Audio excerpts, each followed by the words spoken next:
Des moments avec Dieu avaient un temps de réflexion pour chaque jour. 29 juin. Le pouvoir de s'agenouiller.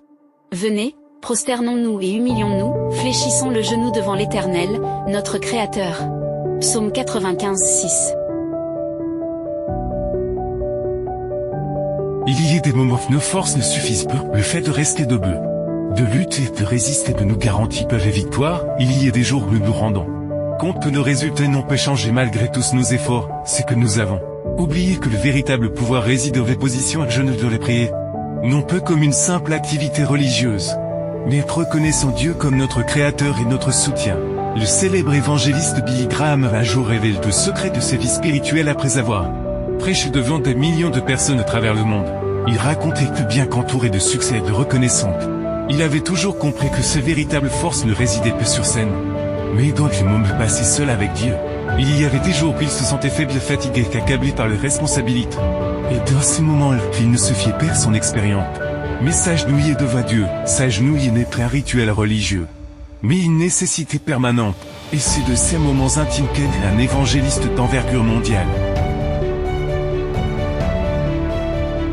L'appel à nous prosterner devant Dieu ne s'adresse pas seulement aux personnes faibles, mais aussi à celles qui semblent fortes. Plus nous montons haut, plus nous avons besoin de nous agenouiller. Car la véritable grandeur ne se mesure pas à ce que l'on peut accomplir, mais à notre dépendance envers Dieu.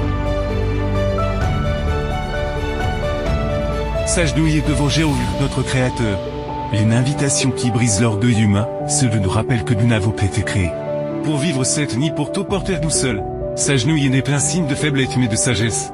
C'est reconnaître qu'il existe un Dieu qui gouverne, qui soutient et qui guide. C'est de lutter par nos propres forces pour commencer à nous reposer en lui. Car au final, peu importe ce que tu accomplis, si ton cœur ne t'a pas s'agenouiller, tu peux continuer à lutter contre ta fierté et croire que tu n'as pas besoin de Dieu. Mais tu finis par te lasser, tu faiblis, tu as souvent envie de crier et d'abandonner. Mais ta fierté t'empêche. Pourquoi ne peux plutôt te reposer dans le Seigneur? Que ses victoires soient les tiennes, que ses puissances soient à tes côtés.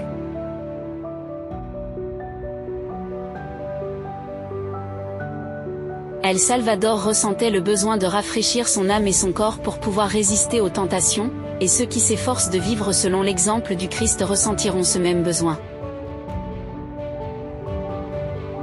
Aujourd'hui, tu as une décision à prendre. Tu peux continuer à essayer de tout régler tout seul. Même si tu es épuisé, que tu as l'impression de plus de pouvoir plus. Que tu peux faire une pause et t'agenouiller devant Dieu, tu n'as pas besoin de grand discours d'un cœur sincère, car lorsque tu apprends à t'agenouiller devant Dieu, tu découvres la véritable force qui te permet de te relever et d'aller de l'avant. Amen. Merci pour écouter cet audio. Nous vous invitons à partager avec votre. Contactez et visitez le site web. Biblewell.com